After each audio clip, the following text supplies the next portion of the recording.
Broadcasting live from the Business RadioX studios in Phoenix, Arizona, it's time for Phoenix Business Radio, spotlighting the city's best businesses and the people who lead them.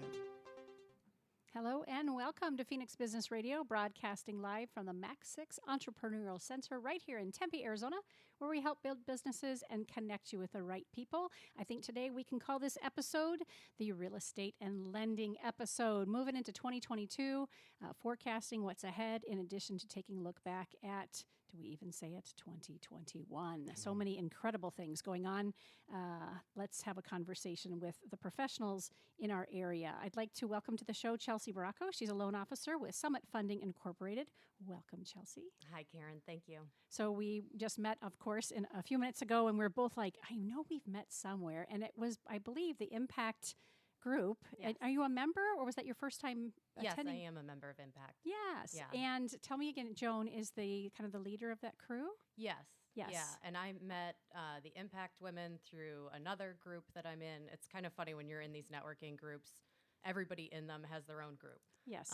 Which is a great way to meet people. I'm still relatively new to the Valley, so the more people I can get in front of, the better. Perfect. So shout out to Joan and all the great people with Impact. And I happened to be there because Jane Powers was speaking, and she asked me to come as a guest. And I told you in the green room, I grabbed business cards. I'm like, yes, we need to have Chelsea on. I feel the dynamic energy and the brilliance coming off this woman. So I'm glad you're here. And you chose to bring a couple good people with you that can help talk a little bit about real estate and hopefully the relationships that you all have together. So I hope you'll welcome to the show with us as well, Jake D'Angelo, who's a realtor with Delex. Is that how I pronounce it? Delex Realty. Yeah, Delex Realty. Welcome, sir. Well, thank you. Thank you for having me. Absolutely. Yeah. Tell us how you know Chelsea. Wow. So me and Chelsea used to be a real estate agent as well. I saw that in her bio. And we were on a team of real estate agents before that. So that's how I met her. And I was like, she is a really good agent and a super hard worker, so I kept her in my circle. I love it. Mm-hmm. Good. And clearly she kept you too, because here you are today. Yeah, she doesn't have a choice. That's right. Yeah. I know how that goes.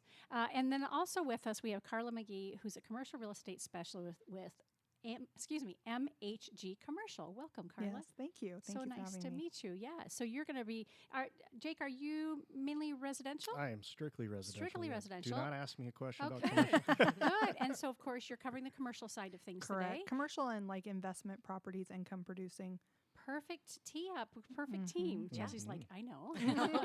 I love it. And Carla, how long have you two known each other, or how did you two get connected? So in the interim, after leaving Delex, she went to another commercial brokerage, which is where I was working at the time, and that's where we met. And then we both have since parted ways from that brokerage, but have stayed in touch. I love it. Yeah. Oh, great team. We always say bring power partners or happy clients or customers or vendors or someone with you to help kind of accentuate whatever you're going to want to share, and not everybody does that, so I'm glad you took us up on that today. So let's have each of you, and I'll start with Chelsea again, share, just introduce yourself. What do you love to do when you're not working, if that's a thing?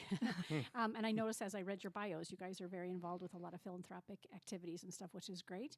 And then Chelsea, you mentioned you have not been in the Valley very long, so tell us where you're from and what brought you to Arizona, and whatever fills your heart to share with us, we'd love to hear from each of you.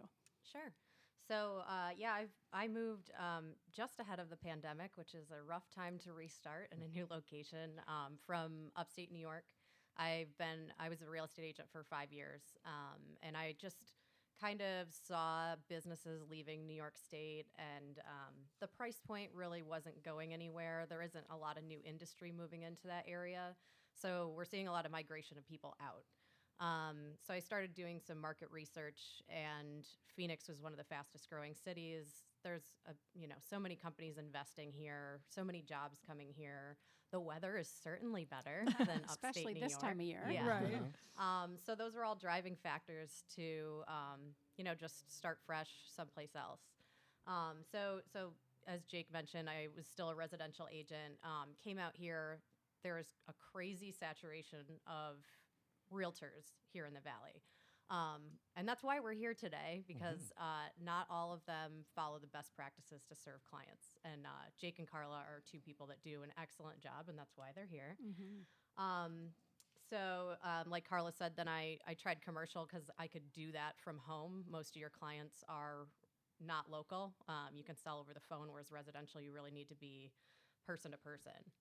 So that was my pandemic pivot. And then as far as lending, I realized there was a need for a lender that was more compassionate, more education focused, and understood what the struggle of an agent is. So since I had been an agent, I knew exactly what agents are expecting from a lender. So it was a position that made a lot of sense for me. Yeah.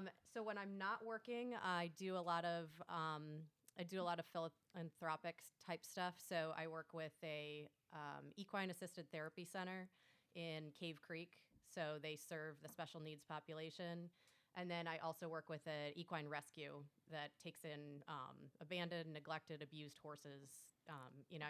There was a story just a couple months ago of somebody who just dropped a horse in the desert. And it's just sad.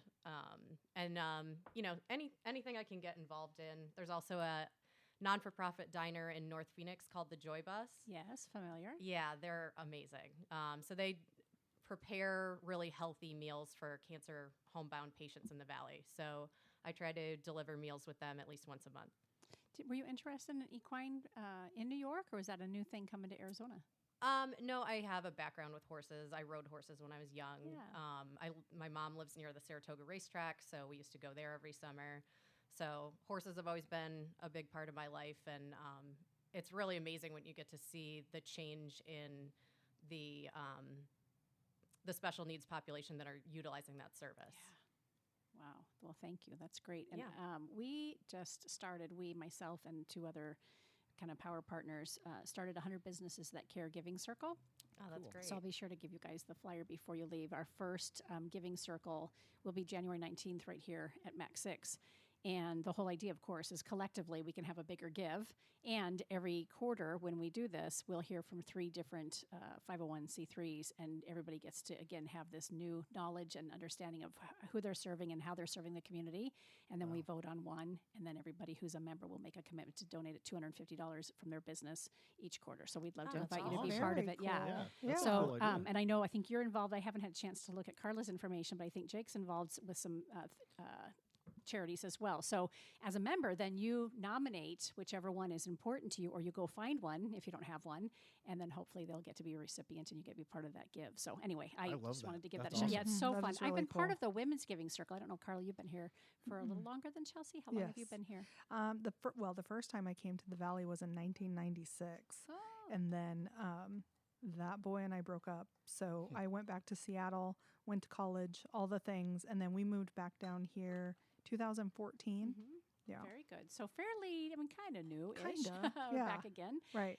So there's a women's giving circle that's several different locations in the valley, and I've been part of the Awatuki Women's Circle, and so one of the founders and then another friend, we all said, we need a business one. So we're excited to launch. I'll include you guys in that opportunity. Please do. Let's hear from both of you. Jake, if you don't mind starting, just Sure. introduce yourself. What are you interested in outside of real estate? Yeah. And what are you passionate about, and why real estate? Oh, that's a good question. I like that. Okay, so originally I was born in Jersey. We moved around quite a bit. We actually lived here. So my mom and dad met in Arizona. So this has always been home in my heart. Like I always wanted to come back. But I grew up in Oregon, not too far from you, Carla. And basically what I like to do outside of real estate, given the time, I'm not a big sports guy. I'm not the biggest manly man you'll meet. I know I don't like beer. I don't like sports except for mixed martial arts and jiu-jitsu and stuff UFC type stuff. So I absolutely love that. I got to get back into doing jiu-jitsu because I am putting on some pounds. We call them the COVID pounds. Are we allowed to blame it on Can we COVID? still blame it on COVID? Absolutely. I'm going to be it's doing been that like for a 2 while. years. Yeah. Yeah. Sure. So music, I would like to get back going to local fights and stuff like that. But I have 3 dogs, had a cat, but she took off. I know it's a bummer. It was the dogs. It wasn't. They love her. They love her. I don't know where she went, but I have 3 dogs. So dogs are very close to my heart. So I love giving to just nonprofit animal shelters. Yeah. Your dogs are all rescues too, right? They are all, yeah, every single animal I've had has been a rescue. We That's have our awesome. first rescue. She'll be 2 years old. Oh. Yeah, it's been quite an experience. She was a puppy. Mhm. Oh, Still kind of a puppy, too. Yeah. Yeah, from 18 pounds to 30. No, sorry, 18 pounds to now, like, I think 79 pounds. Ooh, Yeah. what kind? She's a, well, we think I probably should do the genealogy on Mhm. her, but she is a healer shepherd mix. mhm. So very active. High energy. Yeah. High Yeah. energy, very smart. You know, but I did that genealogy test. and It came back as pit bull mix. You did or your dog? No, well, I did. I'm out of here. right, and mic drop. Yeah. No, it was, that didn't really tell you much. No, it told me exactly what I knew. Right. So I don't know. Interesting. Hopefully, you have better luck than I did. I'm hoping so, because everybody they look at her, and I'm not familiar with dogs. So Mhm. while you have had a love for dogs for a long time, this is new for me. My 14-year-old is the last one home with me, and he's like, I really want a dog. I'm like, okay, yes. So but I fall in love with her. She's become They're my awesome. my pal. Yeah.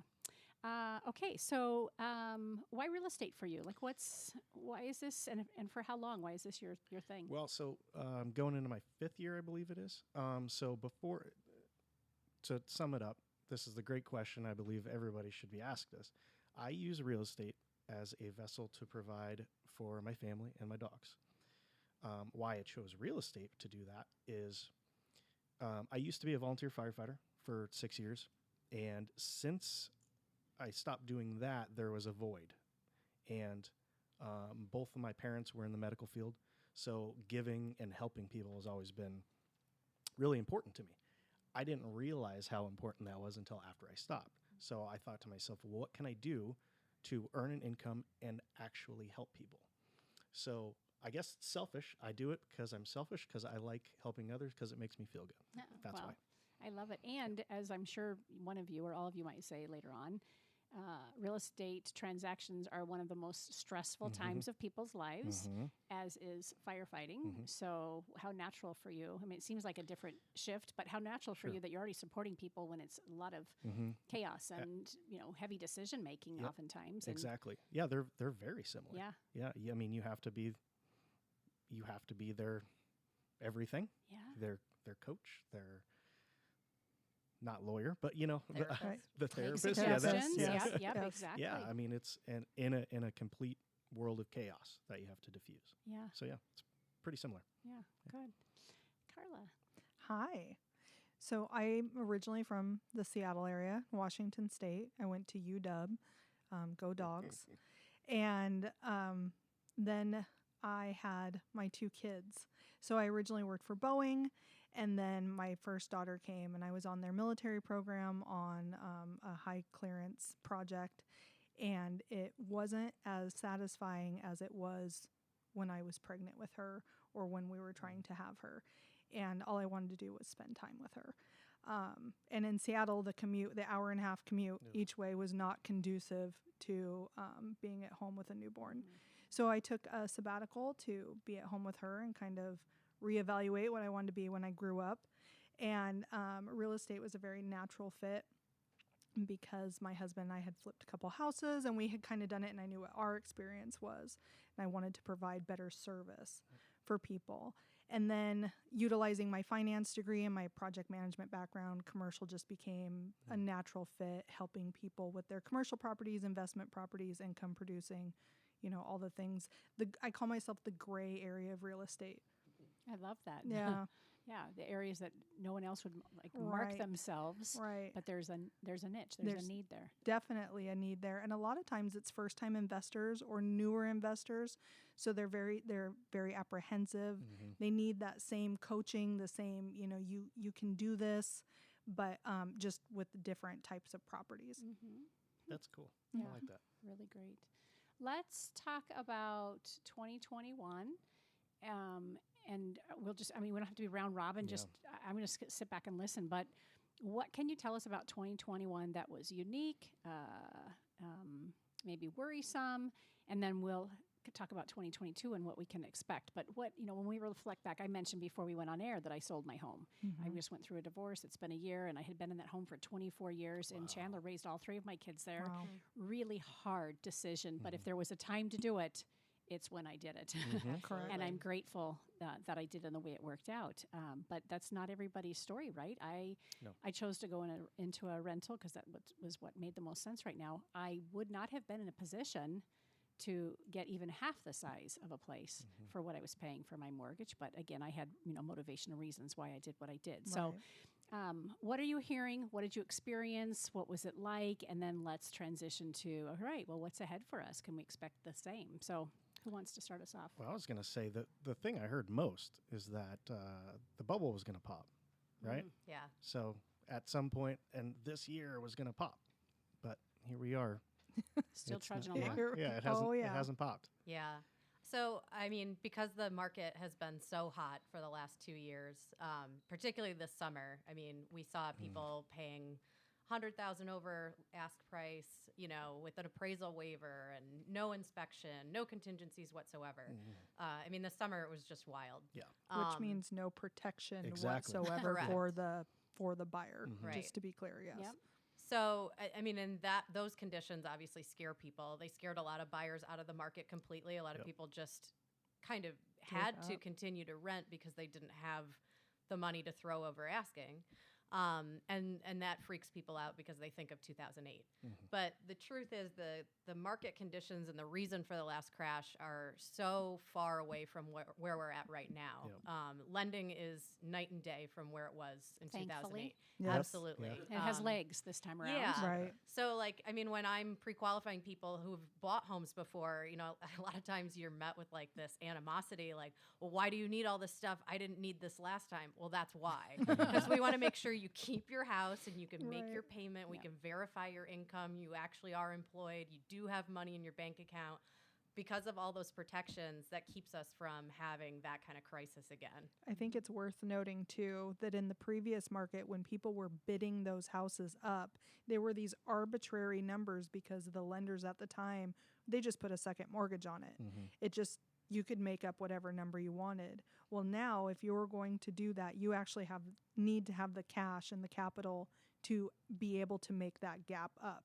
So you can't just make the numbers up anymore. There has to be something behind it. So now people have a lot of their own equity, their own skin in the game into their home, whereas before it was just kind of like, well, I made it up and now I just have a loan. So whose line is it anyways? Right, The points don't matter. No, yeah. And so can we talk about that? What happened back then? Why did they have to change the way things? I mean, it got nasty for a while there. Well, people were completely underwater on their mortgages because the mortgage didn't match the value of the home. Right. So short sales and foreclosures were huge. I mean, out here we don't see as many of them. Also because the cash for houses market is crazy out here. It's an amazing opportunity for investors. Wholesaling is huge out here. But also, like Carla said, people have more equity in their homes now than they ever have. And the values of homes have gone up so rapidly. I'm refinancing people who bought 7 months ago. Oh, wow. Because they already have that much equity in their home. Really? Right, to drop their PMI or anything like that.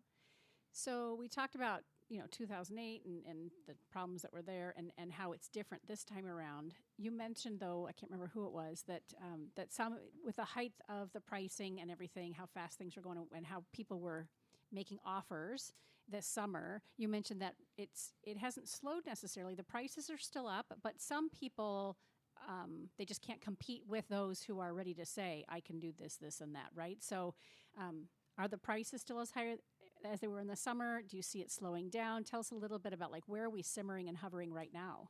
I think we're slowing. Okay. But I mean, before, the last year has been crazy, right? So we're not going skyrocketing up like we were before. We're, price changes we're just going up and up and up every week. If there was a new home construction, they would give new pricing every week. And I was like, well, that doesn't make sense. But now, I mean, we've been kind of slowly heading towards a balanced market. But and not a crash, not a crash. Hit bottom. Nope. But days on market are a little longer. It's Right. not like on the first day there's 70 offers. You're I not- mean, yeah.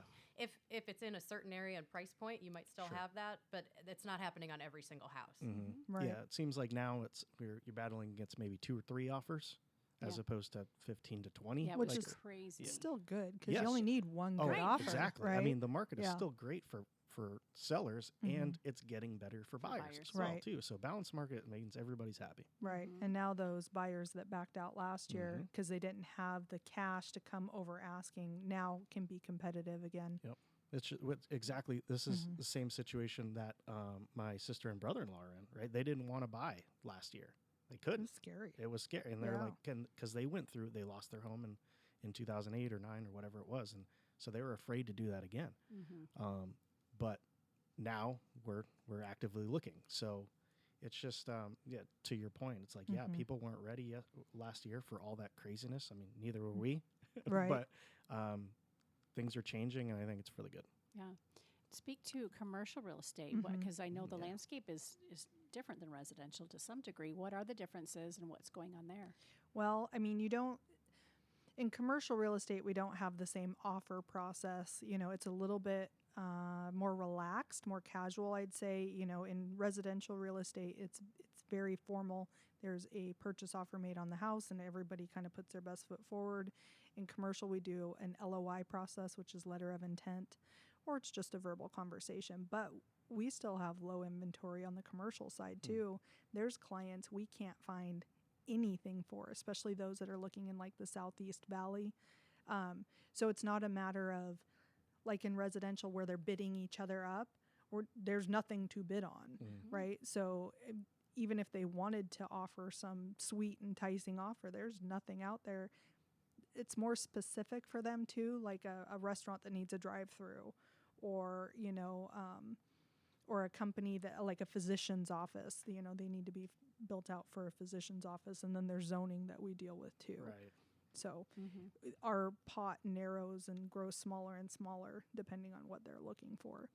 In the introduction, you mentioned that you help folks with their investment properties. For you, when you help them, is that you're helping them with investment commercial properties, or they're flipping, or is it a variety? Is it strictly commercial? It's a variety, so it just kind of depends. Everybody's got, a different plan, right? For some people, that's a short-term rental, which is usually a residential property, whether it's a condo or, a house in Scottsdale or something like that they want to Airbnb or VRBO. Sometimes it's multifamily properties, which is your apartment buildings.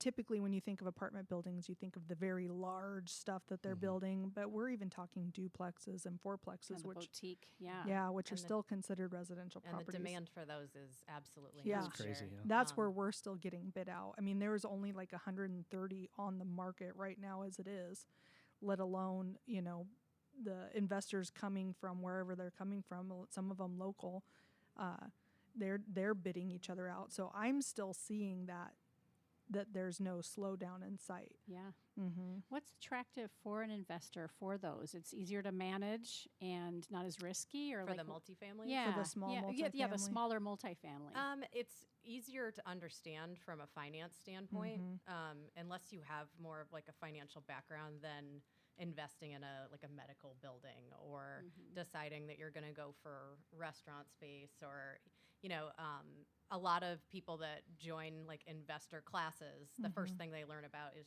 short-term rentals or small multifamily properties like a duplex or triplex, fourplex. And those you can also get with traditional financing. So it's easier for someone who wants to buy their first investment property to be like, hey, I'm just going to get like a regular loan Right. from my lender on a duplex. I mean, if you live in a unit, you're getting the same rates as somebody buying a house. So that could be an awesome house hack. Carla's definitely helped Right. some first-time investors with house hacking, which is also like It's a whole huge, topic, yeah. sexy market here in Yes. Phoenix. yeah. Yeah. How would you define that? That's Yeah, So talk about that. yeah, I'm interested. house hacking is living in your property that you're also producing income on, and it can mean a little bit different for everybody. But use a duplex, for example. You live on one side and you rent the other side. So, say for even numbers, say your mortgage is $2,000, right, and you rent the other side for $1,500. Now you only have a $500 mortgage payment, and someone else is covering, your bills essentially. You got all the same residential benefits that you would if you bought a single family house. You can get in as low as 3.5 or 5% versus your 20 or 30 or 35%. So that's what's making it super sexy and super attractive right now, is that people want to be able to live in one, utilize those benefits, and then rent the other. Yeah. It's a great first step into it. It really is. And you can do that up to 4 units, up to a fourplex. Where you're living in one, so Yeah. it's your Mhm. dwelling, your Yeah. the primary. Yeah. And then, wow, that's interesting. Yeah, Yeah. so like on a 4-unit with FHA financing, you're only putting 3.5% of the purchase price down. Yeah. And you're getting a regular par interest rate. And to what Carla said, as opposed to an investment property that you're not living on, it's how Right. much? It's At least 20. 25%. Yeah. Yeah. Yeah. Interesting. Long-term rentals. When we talk about long-term and short-term rentals, I know it's become at least more visibly more popular because of all the apps that we have available to match people up, right? Do you work with short-term rentals for your clients then? I do. Yeah. It's a niche because you need to understand what communities allow it. There's a lot of Mhm. HOA guidelines, there's city guidelines, there's state guidelines. It's not as easy as just, I like Putting it that out house there. and it Yep. has a pool, so I'm going to rent it out. Yeah. That there's more that goes into it, as well as, there's still an analysis financially, like, does it make sense? Mhm. But people house hack with short-term rentals too. I've sold, I have a client, I sold him and his wife a house on a VA loan, right? So he has 0 down. I think his mortgage payment was 16 and some change, and it had a casita type apartment that he rents for $1,300 a month, and Yep. so now his bill is only $300 a month, and because it was VA, he literally has no Nothing. money into Brilliant. Yeah, it. Yeah. Beautiful. just closing Yeah. costs. Yep. Yeah. Oh my gosh. My client Yeah. just did that too. Actually, she Yeah. just she bought a house with a tenant in place. Nice. That didn't work out, so Oh. now she's Airbnbing that casita. There you and go. making a ton of money. Yeah. The tenant good was for- already there when she bought the Tenant was property. there In when the it- yep. casita. Yeah, but then decided, okay, well, we're going to make this work, and shifted how she's doing it. Right. Yeah, Mhm. she wanted to keep her, but then just had to reevaluate what was going on, and now she's Airbnb-ing it. With It's so great spot. yeah, with so many people working from home now and Mhm. more mobile and more nomad-like, Right. I would imagine that again, it's an opportunity for folks who wouldn't normally find themselves in some sort of real estate investment willing to put themselves out there because it feels like there's more opportunity there. I feel like that's part of what happened in 2021. Why Definitely. part of why we saw that huge spike. There were so many people at home in the snow or the rain who are like, my company just told me I'm working permanently from home. Why am I here? Yep. Yeah. Why do I pay, the taxes in Oregon? Yep. Why do I put up with this weather that I hate? I really want to live in Arizona and work from there. And, I saw a lot of clients come down for that reason alone.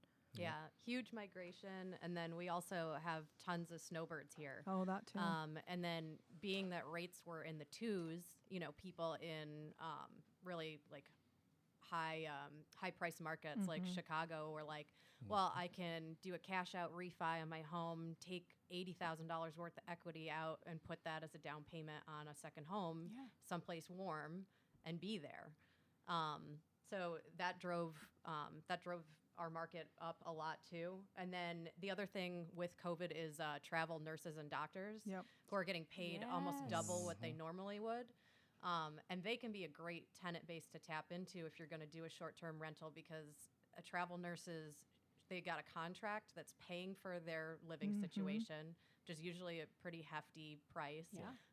And they aren't going to be home, and they aren't kind of wrecking your property the way somebody who actually is Right. renting it long term is going to be. Mhm. So that's an excellent kind of client base to go after if that's what you're considering. That's It's like really a person smart. paying for a gym membership that doesn't go. Right. That's like the Do you, perfect do you thing. know Ideal. anything about I that? don't Jay? know No, anything not about at all. my 2 memberships that I have. That was happening locally here too. I mean, people were working from home, and then they realized, hey, I've got too many kids, or we have not enough space in this house for all of us. Right. So one of us got to go, or Right.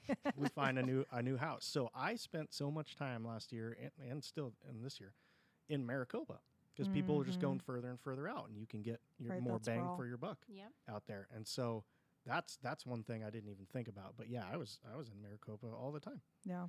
Santan. Yep. Mhm. All the outskirts. And it's all Buckeyes. like new and shiny, Uh-huh. and yeah. everybody loves it, right? That's great first time buyer Yep. area. Can get a bigger house for the, Yeah. 100%. yeah. Yeah. So on the topic of people relocating to the state, what we're seeing a lot, Jake and I even have a client right now kind of dealing with this, is people are selling their home in another state or another part of town and then trying to buy here, and trying to purchase with a contingency is pretty much still It's not tough. going to happen. So it's like, what do you do in the gap between? Yeah. So we have like a Summit has a buy now, sell later program where the debt from your existing property isn't counted against you in your Oh. DTI, in your debt to income ratio. So that can be helpful. So then you're purchasing without a contingency, but you do have to have your current property under contract. Oh. But being the way the market is, that's as long as you list your house, it's gonna pretty much sell. going to sell. Right. But because there are some people that kind of are caught in between, Carla actually had like this brilliant idea with a short-term rental for people that are between their old home and their new home. Yeah. So my husband and I bought a house recently, an additional house to use as a short-term rental. So I call it like a long short-term rental, right? So currently I have a couple in there from North Carolina, and they just kind of put all their chips on the table, and they're moving to Arizona, but they had nowhere to go. So they're renting our house through the end of February. People who wanted to capitalize on the market and sell their house, but where are they going to go next? Well, Yep. they need something for a few months, so they'll stay at our house. You can do that with the Airbnb and VRBO, but it's super expensive Yep. because you're paying vacation rental prices. But the people who would do a long-term rental don't want to rent to you because you're only for a few months. Right. So I met this need that was in between, and I charge in between as Yeah. well. So it's lucrative for us, but it's also filling a need that was definitely out there. Yeah, and Huge if you need. think about like a cross-country move, I mean, Right. you usually just pack all your stuff in a pod. Like if you were going to go to an apartment or like an extended stay hotel, there's nowhere to put that thing. At least at a place like Carla's, you Right. can park it in the garage or in the In the the driveway. driveway until you find a house. Well, and not even any apartments right now are doing. You used to be able to get an apartment for Right. 6 months while you were trying to work this out, but the rental market is even It's even crazier. crazier than the housing It's market. crazy. Yep. Yeah, it's like insane. I Yeah. so badly wanted to get like a tweener house like that for because I had I'm some so clients. gonna name it Yeah, that. I do was it. just going to say I like that.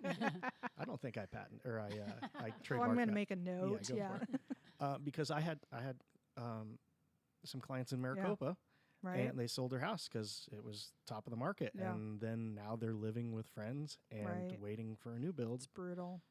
Yeah. I Yeah. felt- Well, I you felt can tell bad. me about the next one, and they can come. Yeah. All right. It'll be available in March. All right. Yeah. I like that. Build up your Right. offerings. I'm gonna in need to several buy different- another one. I Yeah. know. Yeah.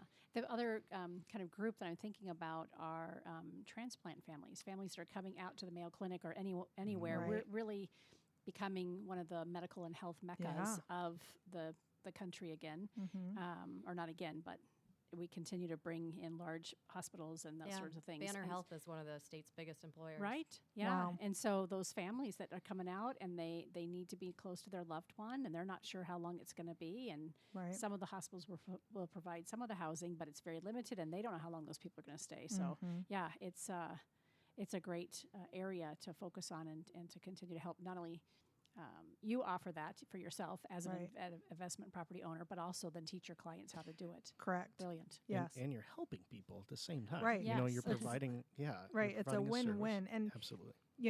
not to knock Airbnbs or VRBOs, because they're there as a business as well. But if Yeah. you're renting it long term, it does get costly. Mhm. Sure. And so there was part of me that was like, I could charge that. I chose not to because I wanted to still make it attainable and help people out. Yeah. Fair. Chelsea, talk to us more about lending and what's happening. You mentioned a couple of great opportunities now, but what else what can you share that's going to be positive in 2022? Are the rates going down, Chelsea? We need to know. So rates are not going down. If anything, they're actually going to inch up. I mean, the twos that we saw in 2020, the housing market basically stepped in to support the rest of the economy when Right. everything else stopped. So I would be shocked if that ever happens in any of our lifetimes again. Don't you think a rate increase is overdue, though? Yeah, I yeah, do. we've needed it for a while to kind of correct. So, I mean, I think maybe by the end of 2022, we might be seeing more 4s, but we aren't going to jump up to anything crazy. Mm-hmm. I mean, my parents bought their first home in the 80s at a 14% interest rate. You know, I mean, granted, the price of the house was like 85 grand. Right. But, you know, we are still really fortunate with where rates are. So that said, that's one of the pushbacks that I get from clients all the time, because there's all of these like big box lenders out there like Loan Depot and Rocket Mortgage that people will be like, well, I saw, 3%. So just because you saw it doesn't mean it actually exists. Yeah, I can write it down on a piece of paper. Sure. I'll give you whatever you want. And I think what people don't understand is that interest rates are directly related to credit, which is why credit is so important. So your interest rate, you get a favorable interest rate by showing the bank that you are a lower risk, that you're more likely to repay the loan and pay it on time. So the things that damage credit most that I see are late payments. People don't really understand how important it is to pay everything on time. And Credit Karma and some of those sites don't pull credit the same way we do when we're analyzing someone's credit file. The late payments are like really the big mark that we can't do anything about. Like I can kind of look at what your debts are and see what we can exclude, see what we can move around. But if you have a history of continually making late payments, the only thing that solves it is paying them on time and the passage of time. You know, like we need to get at least 6 months to a year. I was just going to ask, how long is it before and you can show that it's traction? usually closer to a year. Unless you have, great reserves, really strong income, low DTI, poor credit will really make things more difficult for you. What counts as reserves? What counts as reserves? Yeah, like assets, yeah, cash, 401k, savings account. Yep, Yeah. you can borrow out a 401k. Stocks, to some extent, it's not 100%, but they have a ratio of what is considered liquid that you can use as an asset. I've seen Bitcoin be used. Really? Dogecoin. Yep. Moving up with the times. I swear. Yeah. Yeah, he cashed it out to buy a house. Wow. Interesting. So There's title companies that'll let you buy houses now with with interesting. Really? with cryptocurrencies. Oh, Yeah. I mean, I guess it makes sense. Yeah. So, so when you get an interest rate, the one you're first quoted is a par rate. So when someone says, well, I heard I can get a 3, I can get you to a 3, but it's going to cost you money. It's called a buy down. So what a lot of those companies are saying when they offer somebody a rate without even fully like underwriting them as a borrower is they aren't disclosing to you what it's going to cost. Right. So yes, maybe their rate beats mine, but the rate that I'm quoting you is the one that I think is in your best financial interest. And that buy down, that price they pay, that isn't applied to anything, right? Nope. That's just money That's out of just your the pocket. rate. That's Yep. not closing costs. That's not Nope. down payment. That's not fees.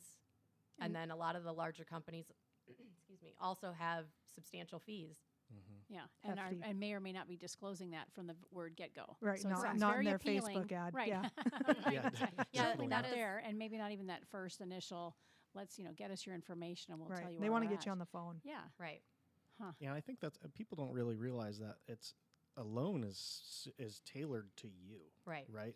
All the numbers that come out of thin air, like that's dedicated to you and your specific situation. Right. And that is completely true. So when people are like, well, my brother-in-law got this rate, well, his credit, his debt, everything is completely different from what Yeah. yours is. Right.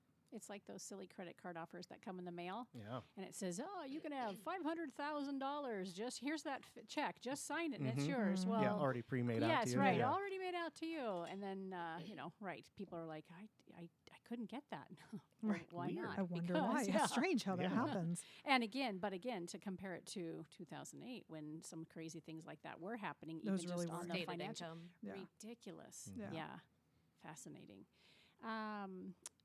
What happened? I thought to ask that you. So we talked about credit issues. It takes about 6 months to a year to really show that you are making payments on time. I know what I was going to ask. Is that on like any payments, like a phone cell phone bill, So a it's utility? actually when we're looking at a file, it's just those ones that are reported to the credit bureaus. So it's usually any charge cards, any lines of credit that you have, and auto.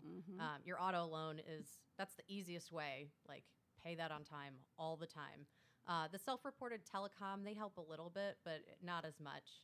And then, and anything else, like if you have collections, if you've got anything behind, you really got to take care of it. And then liens and judgments, those will appear on the credit report too. A lot of times people aren't aware of them, which is why you'd really need to meet with a local lender who's going to take the time to sit down. I was just going to ask that. Yeah. So honestly, going over someone's individual credit file with them is probably the most important part of my job, because that's where we're going to find anything that could create a problem later. Yes. So I don't want to issue a pre-qual without really thoroughly looking that over before I hand it off to Jake and Carla and send them out to drive somebody around for a couple of weeks and burn their gas money and waste their time only to have the deal blow up once we get into underwriting. Tell us about student loans. So student loans, what exactly do you want to know? Well, about student loans? so they're in forbearance right now, right? Or they're deferred, correct, from due to COVID. So how do you guys look at that, and how much weight do they have on someone's overall credit package? They're still counted.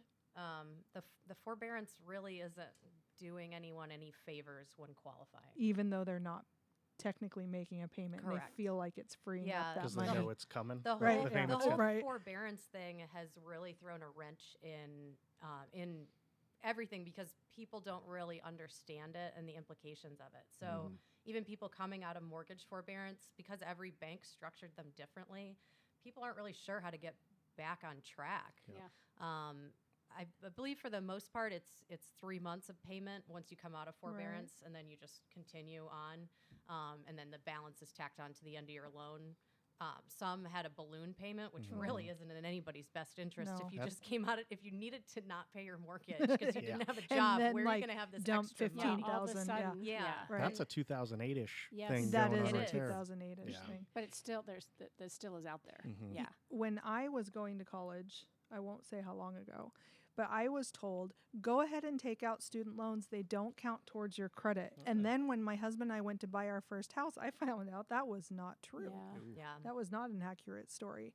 And I wonder if that's what they're still telling people, to go ahead and take out student loans because they don't I count hope towards not. credit. Medical debt is less of an issue because pretty much everyone has encountered it. But student loan debt it's just still debt. It's still just debt. Yeah. Yeah, they always said it's good debt because it shows you'll make more income. But I don't know. I've met a lot of unemployed college graduates, so maybe that has changed. Yeah. How about paying rent and paying rent on time? Does that help? Yes. So Fannie Mae actually made timely rental payments part of the risk reduction in their underwriting guidelines this year. That's So cool. so that's huge. Oh, just this year? This year, Yeah. 2021 or for 2022? 2021. Okay. Yeah. Who reports Yeah, that? that's what I was going to ask. Yeah. You stole my question. Sorry. So a lot of apartment complexes give you the option to report that, like through their billing system. But I wonder, for someone who's not like through a mega apartment complex, they're renting from a duplex like we were talking about. You would probably have to request rental receipts from your Yeah. landlord, and then those could be sent in to your loan officer like as part of manually your file. applied. Yeah. Okay. I mean, people, when you think about underwriting, when I was an agent, I used to just think about it as like this machine that hated everything I sent in. And it's actually like a You group mean of it's people. not? What I love about where I'm at Summit is I can walk down the hall and talk to my underwriting team about a scenario. It's really helpful for self-employed borrowers or people that don't have a lot of work history, but you can tell that their income is going up. If you make a case for your borrower and you can show everything, the more documentation and everything we have, and you can like physically produce that, a lot of times they're willing to work with you. Yeah. So that's it's helpful to humanizes do it. that. Yeah. Yeah. Whereas if you use like a large bank, that loan officer probably doesn't have that relationship. Your No. file's going to get declined. Then you're sent back to, you got to go to another bank and start the process all The over again. underwriters. Then like, Chelsea's got Oz. to bail them all out Yeah. at the end of the, That's at the end right. of the Yeah. transaction. I do. I feel like the underwriters, like, Oz behind the curtain, Yeah. and no Yeah. one really knows When you're an where agent, it that's comes what it from. feels like. Right? Yep. Yeah. But Yeah. now, how great that you've made the Yeah. transition, and you Yeah. can say these are real people Mhm. who care about real stories, and they just need to know that there's not a huge risk. Right. Yeah. Right. And if you can show that, Mhm. then they're good. How soon before someone starts looking for a home should they connect with a loan officer? Well, I would say if you're in a lease, I would probably plan at least 4 months ahead, because you usually have to give a 60-day notice. And then that way, if you've got a problem that you need to solve financially, you have time, or you can just be like, all right, this is a longer term situation. Then if you get pre-qualified, you got time to start shopping. You got an idea of what your price point is. I encourage people to make a budget, which not all loan officers do, Boo. but because I was an Nobody agent, likes doing that. But it's because so I was an smart. agent, It's so important. like if you just issue a pre-qual and somebody goes out there and starts Yep. shopping at the top of their price point, they aren't thinking about heat, gas, Yep. groceries, everything else in life. Like, your house isn't going to take care of you. And if you're paying that max price, Yep. Then and you your don't have house any money poor. left over. Mhm. Yeah. So that's something that I like to cooperate with agents on, is like, where do they want to be at? Where do they want that monthly payment to be at? And then they have time to go shop and write offers. And usually, but with that timing, by the time their house closes, you don't make your first mortgage payment for 2 months after. So you've got time to move and Yeah. issue your notice, and you aren't overlapping a mortgage and a rental payment. The theme that I'm hearing from all three of you is educating, Mm. educating Mhm. your clients all the time through stories and examples and preparedness. Yeah. So you say you want to be here, but this is what's happening. These are your behaviors right now. Yep. And while you're shooting for this in 4 months or 6 months, you got to do X, Y, Z, and then you'll be ready to do it. And how Right. grateful I'm sure your clients are that you are We hope willing so. to, again, walk alongside them. Yeah. Well, I think that's probably the hardest part of the job, or what I take to heart the most. It's like, Mhm. there's so many people that are renting right now, and they want to get a house, but they don't know that how close they are, Mhm. and it's just right there for so many people that it's the biggest part of my job is educating people. Right. It's like, yes, you guys can do it. Trust me. Helping them get over that emotional Yes. hurdle of It- kind of making that first Yep. step. Yeah, and it's Mhm. so rewarding when that all pans out. Mhm. Yeah.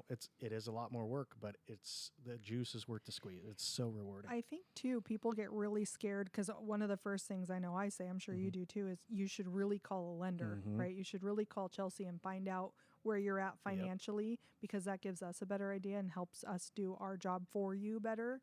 And there's something about that initial phone call that seems to really freak them out. Like, if they just even have a conversation with her, that's going to commit them Yeah, to something. Whoa, what do you? Yeah, whoa. I'm locked Yeah. in. I'm not Yeah, applying for yeah, anything exactly. here. Yeah. And it's like, no, we're just talking. Yeah. We're just having a conversation. We're making sure you understand everything from a financial standpoint. Which is critical before you make your decision, or you're picking houses or property, Yeah, I mean, and investment property. you to- really, in this market, can't shop at all without a pre-qual. I mean, Nope. it's not an efficient use of time Yeah. for an agent to be out there driving somebody around, because the house is going to go under contract before they ever get a chance to get their finances Oh, You'll be in a together. position, fall in love with it and think you like it. But if you It don't have all of happens. your ducks in a row, of course it does, Yeah, right? you can't. I mean, it's part of the contract to have a pre-qual or proof of funds. So you're like, oh, I love this house. Let's offer on it. No, we can't. Yeah. You got to talk to a lender. Remember? Yeah. Yeah.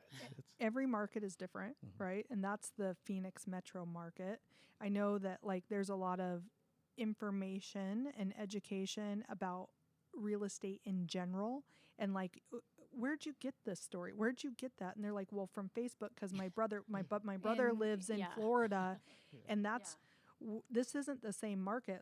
So part of the battle is educating them on the way Phoenix works, right? Right. What our market looks like, what we need. Well, why do I need a pre-qualification to go look at a house? I didn't when I lived in Texas. And it's like, well, because here you do. Right. It's super competitive. Yeah, Yeah. and it's different on the real estate contract. It's different Yeah. as far as lending. Arizona's a state that has its own pre-qual. Yep. You know, in other states, like when I was in New York, you got a letter that just said this person can buy up to this amount, and it was a totally different thing. So the format's different. So sometimes when you see pre-quals from other states, they aren't even formatted on the right form. No. So you can't use it. Yeah. Yeah. We are just about winding down. I want to make sure we talk a little bit about how to pick a great professional to work with, right? So a loan officer, a real estate provider, what should people be looking for, and what questions should they be asking when they are hiring someone? I mean, besides just saying, I want to work with you, the three of you. Besides just saying 480. Yeah. Right, exactly. But for our listeners who, it's the first time, or they've had a bad experience, or the person that they trusted for the last 20 years is no longer doing it, or they've moved, or whatever, what are the questions they should be asking? How do you know when you've selected somebody good? Well, I have some for real estate, and I'm sure it applies for lending as well. But I come from. I try to be funny and provide value and entertainment because this is a very stressful time. So most of my stuff that I do is based around comedic performance. And relationship. Totally. So where I'm going to give you five things, right? And take them with a grain of salt because they're meant to be funny, but there's a lot of truth to it. So the first thing to look for in a real estate agent or lender, do they answer their phone? Oh, 100%. But I love that you think that's funny, but it's so It's true. not funny, it's not actually. funny. It's not. And but I try to, Yes. because real estate's boring to most people. And truly, some professionals out there are not answering their phones. You Right. would Yeah. not believe You should Oh, be how on our I end do. of things. I- yeah. voicemail full. Like, Yep. how you're in a servant business. How is Right. your voicemail full? Right. I'm going to strangle you. Yeah. So do they answer their phone? Because especially for, there's a lot of people coming from out of state. So we're getting, different area codes. You just answer it. If you're not answering the phone, that means you're not going to answer for them. You're not going to answer for the lenders that are calling, Right. the title agencies. You're just not. And so you need a clear line of communication with whoever you're working with. Another funny thing, but you'd be surprised. Do they take weekends off? Most real estate happens on the evening and the Yes. weekends. Right. Now, if they do, that's fine, but you need to know about that ahead of time. Does that schedule work for you? And 'Cause they this- need to delegate somebody in your absence. Right. And- What does that look like? Is that a team? Is Right. that Yeah, and what is my Mhm. relationship with that other person if Exactly. it's Right. not you? Yeah. So Right. what's this relationship going to look Good. like, right? So does it fit? Good. Market knowledge, real estate knowledge. Yeah. Do they know? Could they tell you from a first-time homebuyer perspective what's the start to finish of this process going to look like? Because I don't know, right? Like as a buyer, not me, I know. But I'm saying, but can they tell you about that? Do they watch market trends? That's boring. I don't expect the general public to read the Cromford report. But I And- want my real estate agent to be Right. doing that. But yes, because we have a fiduciary duty to look out for their best interests. So we need to be doing that. So are So- they I was going to say, so maybe ask them what kind of education, what kind Yeah. of seminars they're going Sure. to. Like, how are you educating yourself aside from your required? yeah, the yeah, CEs. exactly. No, very good. Are you a full-time agent?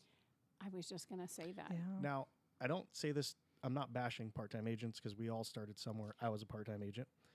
But you have to be very clear about that, because if they're willing to work, if your guys' schedule works, no heart, easy, right? Mm-hmm. But you have to be transparent, because again, this is all about the buyer or the other person. It's about them. We tailor it to them.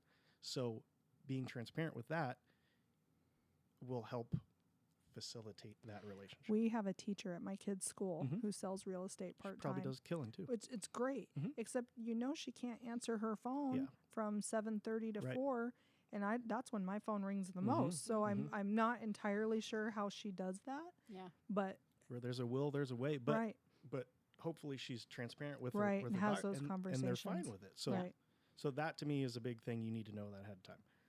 And the fifth and most important, you are actually already asked me, is why do they do real estate? yeah.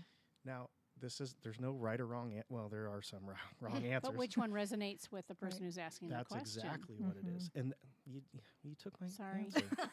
I want Is it because they watch $1 Million Listing exactly or what it is. Selling Own it. Sunset? Yep. Is that why they I went into love real those shows, estate? yeah. I really like open houses. Yeah. Well, I mean, yeah, I mean, we all like doing this, Right. right? Otherwise, we wouldn't be doing. But what drives makes you? us? Yeah. And there's no, like I said, there's no wrong answers, but you want to listen to what they're saying and how that resonates with you, because it could be completely different. I mean, look, there's 80,000 of us in the valley here. Wow, is it 80? Yeah, last time I looked it up, That's I know bananas. it's crazy. So you want to find somebody that you're going to be spending a lot of time with these people. So you want to find somebody that you get along with, Yeah, So and value is what's important to me. So if it's the Absolutely. schools, Mhm. or it's the community, Yep. or if it's close to my work, if those kinds of things resonate with them, then they might likely be a good fit. Right. But if it's Because no one wants to feel sold to. Right. Right. No one wants to feel like you're walking around like a used car salesperson, right? They want to feel like that you genuinely understand them and their needs, their family's needs, their investment needs, their lending needs, whatever those needs are, that you heard that and you're applying it to their purchase. and it's not just a transaction. Right. It's you are looking out for their best interests and you care about them. And Right. Yeah, and someone who's willing to solve problems and not just Yeah. deliver a black or white answer. So, Right. like, especially on the lending side, everybody can become a homeowner. It's just a matter of what it's going to take. So it might not be today, but if you're willing to be transparent with me about your situation, we can make a plan for that to happen for you. And a lot of people are just in it for the quick buck and are transactional rather than like, let's build a relationship. Like, I'm going to make this happen for you. I can't promise it's going to be tomorrow. Because if you do that with people, you're doing the long game and you're going to have relationships that lead to referrals. Yeah, So it's I know never Jake- just one deal, No. Right. quote unquote Yeah, deal. It's Jake never and one. Carla have repeat clients. Like, Yes. I still get people that reach out to me from New York, where I used to Yep. sell, that ask me for referrals. Like, if you do your job correctly and you make an impact on people and they know that you cared, they'll reach out to you forever. And that's really what this business is about. It's not about being the fastest or the flashiest or paying for the most marketing. It's about you were there for somebody when they needed you and you did a good job and you cared about what they needed personally, specifically. So everything that Jake shared, when kind of looking for a realtor, I hear that being similar with selecting a loan officer. But are there other best practices that we should be aware of when we're selecting a loan officer? So you want to make sure that person knows their products and knows what products make sense for you. Somebody who's really going to team up with your agent and actually get to know the borrower and really look into their file and not just fire off a pre-qual because it's the weekend and they don't want to be on their phone. I answer my phone on weekends and at night. That was one of the problems I had with lenders as an agent. So that's kind of my pitch when I'm going to open houses on the weekend is, hey, I'm here to dispel the rumor that lenders don't work weekends. And I'm available to my clients. Like, if you would rather text me, that's fine. Like, you want to meet people on their communication level. Yep. And you can also, and this is not in my best interest at all, but you can talk to more than one lender because for one, not all personalities jibe. And, there might be a bank that offers a product that makes more sense to you. Like, I've had some clients that go to a larger depository, but they don't offer down payment assistance. Well, Summit does. So I can get somebody into the down payment assistance program where they barely have to bring any money to the closing table instead of like, having to save for another 6 months to a year. Yeah. Okay, wrapping up. Is there anything that I hadn't thought to ask that you feel like would be worthy of sharing for our audience? I think this has all been super interesting because I don't think people realize the relationship and how close the relationship is between lending and your real estate agent and what that means to actually have that team working for you instead of two independent parts and how that really works in your favor when you're trying to purchase your next home. Yeah, and it's not just outward facing to say, hey, we're use this person and we Right. team up. It is legitimately because of the relationship and the caring for and nurturing of the transaction. And more importantly, the story and the family or the individual. Yeah, and I would say also finding people that are connected to the community because, Carla's the president of her PTA. Like, she's super involved in her community. Jake is really involved with animal welfare. People that actually give back to the community, they're just going to be better partners to have. Yep. They're vested. Yeah, Yeah. they aren't just here to make a quick buck and then go to their vacation home in Cabo. They're like reinvesting and they're helping other people and they're pulling other people up. Yeah. Fantastic. If you could each, and Chelsea, I'll start with you since you're the one who made this wonderful conversation happen today. Thank you again for accepting our invitation. Thank you. Tell us again your name, what company you are a part of, and then where we can find you, right? LinkedIn, your website, and if you're on social media as well. And then the last piece of that would be, what's the best way to start a conversation? I'm guessing it's simply just give me a call and let's see if we're a fit. But yeah, if you can kind of round it out by giving our listeners all your information. Yeah. So I'm Chelsea Barraco with Summit Funding. Our office is right in Tempe at Rural and Southern. You can find me on Facebook. I am the only Chelsea Barraco so far as Google knows. I'm also on LinkedIn. My Instagram is Tiny Desert Lender. Aw. And you can call me at 518-888-4360. And that's about it. And it really is just, hey, pick up the phone, call me, reach out, let's see if it makes sense. And if not, I can refer you elsewhere, but I'd love to help you, huh? Yeah. Very good. All right. I am Carla Magee. I'm with MHG Commercial, brokered by my home group. And the best way to get a hold of me and to follow what I'm doing is on Instagram at Investment Real Estate AZ. I share a lot of content on there about first-time investing or even seasoned investing and what that looks like. So the best way is to read through some of that content and feel free to ask any question. There's no thing as a stupid question, or DM me that question and we can walk through what that looks like together. I love it. Thanks for being here. Thanks. Jake? And I'm Jake D'Angelo with Delex Realty. You can find me on the interwebs as well. Facebook, Instagram. I kind of suck at Instagram, I'll be honest with you. You need a coach. Yeah, I know I do. Facebook and YouTube. I do a lot of YouTube videos for informational purpose. I try to make it funny as well. So yeah, shoot me a text, 503-209-8639.